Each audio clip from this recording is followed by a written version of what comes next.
how to remove the calendar virus from your iPhone 8 Plus. If you're getting fake virus warnings, random pop-ups, or spam calendar notifications, don't worry. Your iPhone most likely doesn't have a virus. It's usually caused by a spam calendar subscription. First, open the Settings app on your iPhone 8 Plus. Scroll down and tap Calendar. Then select Accounts. Look for any calendar account that you don't recognize or one with suspicious names related to security alerts, prizes, or viruses. If there is any suspicious account, tap on it, then select Delete Account to remove it. This will stop the spam notifications immediately. Next, go back to Calendar Settings and check if there are any unfamiliar subscribed calendars. If you find one, remove or unsubscribe from it.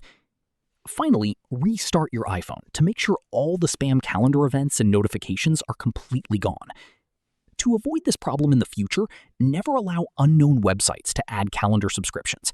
Avoid suspicious links and keep your iPhone updated to the latest version of iOS. So this is how to remove spam calendar events and fix the calendar virus issue on your iPhone 8 Plus. And that's it. If you found this tutorial helpful, don't forget to like this video, subscribe to the channel, and follow for more iPhone tips, tutorials, and the latest tech updates. Thanks for watching.